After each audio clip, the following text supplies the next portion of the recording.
আগুন সন্ত্রাসের হাত থেকে রেহাই পেল না ফুলের মতো ছোট্ট শিশু ইয়াসিন।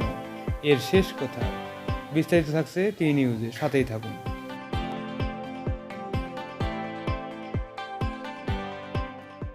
আজ রাজধানীর তেজগাঁয়ে মোহনগঞ্জ এক্সপ্রেস ট্রেনের ৩টি বগিতে আগুনের ঘটনায় মা, শিশু সন্তান সহ ৪ জনের মরদেহ উদ্ধার করা হয়েছে। এই সংবাদটি আজ আমরা সবাই দেখেছি। আজ ভোর ৫টায় ট্রেনে আগুনের সংবাদ পায় ফায়ার সার্ভিস। এ ঘটনায় ট্রেনের ভেতরে আটকা পড়ে পুড়ে মারা যায় মা ও তার ৩ বছরের শিশু সন্তান ছোট্ট ইয়াসিন। ফায়ার সার্ভিস মিডিয়া সেলের কর্মকর্তা শাহজাহান শিকদার জানান, আগুনের খবর ভোর ৫টা ৪ মিনিটে পাওয়া গেছে। তেজগাঁও ফায়ার স্টেশনের ৩টি ইউনিট ৫টা ১২ মিনিটে ঘটনাস্থলে পৌঁছে পুলিশ প্রহরায় আগুন নিয়ন্ত্রণে কাজ শুরু করে। সকাল ৬টা ৪৫ মিনিটে আগুন নির্বাপন হয়। এ সময় একটি বগি থেকে ৪ জনের মরদেহ উদ্ধার করা হয়। মরদেহগুলোর মধ্যে একটি শিশু, একজন নারী ও ২জন পুরুষ। নিহত ব্যক্তিদের মধ্যে ২জনের পরিচয় পাওয়া গেছে। তারা হলেন নাদিরা আক্তার পপি ও তার ৩ বছরের ছোট্ট ছেলে ইয়াসিন। বাকি ২জনের পরিচয় এখন পর্যন্ত জানা যায়নি। জানা গেছে, নেত্রকোনা সদরের বাড়ি থেকে ঢাকায় ফিরছিলেন একই পরিবারের সদস্য ও স্বজনসহ ৯ জন। সোমবার রাতে মোহনগঞ্জ এক্সপ্রেসে উঠেন তারা। বিমানবন্দর স্টেশনে নেমে যান তাদের ৫ জন। এরপর ট্রেন চলতে শুরু করলে হঠাৎ ধোঁয়ায় ভরে যায় কামরা। আগুন আগুন বলে চিৎকার চেঁচামেচি শুরু হয়। তেজগাঁও স্টেশনে ট্রেন থামতে সবাই সরাসরি করে নেমে যান। শুধু ৪ হতভাগ্য নামতে পারেননি। তাদের মধ্যে ছিলেন নাদিরা আক্তার পপি ও তার ৩ বছরের ছোট্ট ছেলে ইয়াসিন। আগুনে পুড়ে মর্মান্তিক মৃত্যু হয় এই ফুলের মতো শিশুর। পপির দেবর প্রকৌশলী মিনহাজুর রহমান বলেন, ভাবির কোলে ছিল ছোট্ট ইয়াসিন। বাচ্চা নিয়ে উনি আর নামতে পারেননি। আগুন নেভানোর পর ওনার লাশ উদ্ধার করা হয়। তখনও তার কোলে ছিল সন্তানের মরদেহ। দুজনে একসঙ্গে পুড়ে মারা গেছেন। মিনহাজুর রহমান আরও জানান, তার ভাই মিজানুর রহমান কারওয়ান বাজারে হার্ডওয়্যার সামগ্রীর ব্যবসা করেন। দোকানের নাম রহমান এন্টারপ্রাইজ। তিনি রাজধানীর তেজতুরি বাজার এলাকায় থাকেন। তার সঙ্গেই থাকতেন পপি ও তাদের ২ সন্তান। সোমবার গ্রামের বাড়ি থেকে অন্য স্বজনের সঙ্গে তারা ফিরছিলেন। তারা সবাই ছিলেন বর্গীজ কোচের যাত্রী। তাদের মধ্যে পপির বড় ছেলে মাহিন, বয়স ৯ বছর, ও ভাই হাবিব ট্রেন থেকে নামতে পেরেছেন। পরে তারা লক্ষ্য করেন পপি ও ছোট্ট ইয়াসিন নেই। তবে ততক্ষণে ট্রেনের ওই কোচটিতে দাউ দাউ করে আগুন জ্বলছে। ফলে কিছুই করার ছিল না। ফায়ার সার্ভিস আগুন নেভানোর পর ৪ জনের লাশ উদ্ধার করে। তাদের মধ্যে ২জন পপি ও তার ফুলের মতো শিশু ইয়াসিন।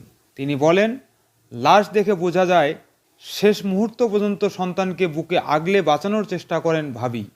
তবে অনেক লোকের হুড়োহুড়িতে নামতে পারেননি। সন্তানকে বুকে নিয়েই জীবন্ত পুড়ে মারা যান। ট্রেনটির অপর এক যাত্রীর নাম বকুল আক্তার। তিনি মোহনগঞ্জ থেকে ট্রেনটিতে ঢাকায় আসছিলেন। বকুল আক্তার জানান, আগুনের কারণে তিনি তাড়াহুড়ো করে ট্রেন থেকে নেমে আসেন।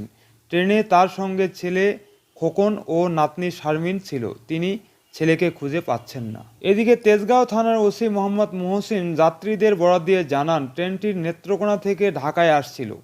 বিমানবন্দর স্টেশন পার হওয়ার পর যাত্রীরা পেছনের বগিতে আগুন দেখতে পান। পরে তারা চিৎকার করতে শুরু করেন। এরপর চালক ট্রেনটি তেজগাঁও স্টেশনে থামান। এই ব্যাপারে নিহত নাদিরার ভাই হাবিবুর রহমান হাবিব জানান, তাদের বাড়ি নেত্রকোনার সদর উপজেলার বরুণা গ্রামে। ঢাকার তেজগাঁও তেজতুরি বাজার এলাকায় থাকেন। নাদিয়ার স্বামী মিজানুর রহমান কারওয়ান বাজারে হার্ডওয়্যারের ব্যবসা করেন। গত ৩ ডিসেম্বর তারা বেড়ানোর উদ্দেশ্যে গ্রামের বাড়ি গিয়েছিলেন।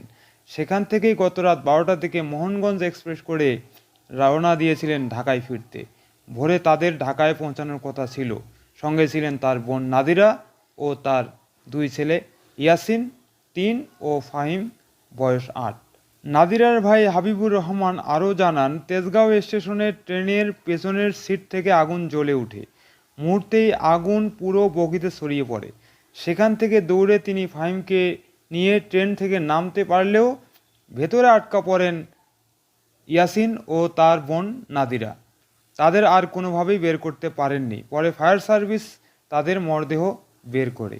স্ত্রী নাদিরা আক্তার ৩২ ও তাদের ৩ বছরের ছেলে ইয়াসিন রহমান। ঢাকা মেডিকেল কলেজের জরুরি বিভাগের মর্গে রাখা হয়েছে তাদের লাশ। সেই দিকে দাঁড়িয়েই অপলক দৃষ্টিতে তাকিয়ে আছেন ছোট্ট ইয়াসিনের বাবা মিজানুর রহমান। স্ত্রী সন্তানকে হারিয়ে শোকে পাথর হয়ে মিজানুর রহমান বলেন, আমি চিৎকার করে কাঁদতে চাইছি কিন্তু পারছি না। আমার ভেতরে কি চলছে এটা বোঝাতে পারবো না। আমার তো সবই শেষ হয়ে গেল। কি অপরাধে আমার সব শেষ হয়ে গেল তা জানি না। আমি কারো কাছে বিচার চাইবো না। এখন একটাই চাওয়া, আমার স্ত্রী সন্তানকে যেন আর কাটাছেঁড়া করা না হয়, শুধু অক্ষত লাশ ফেরত চাই। এছাড়াও মিজানুর রহমান জানান, সোমবার রাতেও স্ত্রীর সঙ্গে কথা হয়েছিল তার। তিনি বলেন, আজ ভোর 5টার দিকে নাদিরার ভাই হাবিবুর রহমান ফোন করে আগুন লাগার খবর দেয়। বাসা থেকে দ্রুত তেজগাঁও রেল স্টেশনে পৌঁছাই। ফায়ার সার্ভিসের কর্মীরা যখন 4টি লাশ নামায়, দেখি আমার স্ত্রী সন্তান পুড়ে অঙ্গার হয়ে গেছে। এভাবেই অভিব্যক্তি প্রকাশ করেন ছোট্ট ইয়াসিনের বাবা মিজানুর রহমান। মৃত্যুর কিছুক্ষণ আগেও ভাই হাবিবুর রহমানের সঙ্গে কথা বলেছিলেন নাদিরা আক্তার পপি। তিনি তাকে বলেন, বিমানবন্দর রেল স্টেশনে নামলে ভালো হয় না কমলাপুরে। তখন পর্যন্ত তার জানা ছিল না যে তার আর কখনোই নামা হবে না।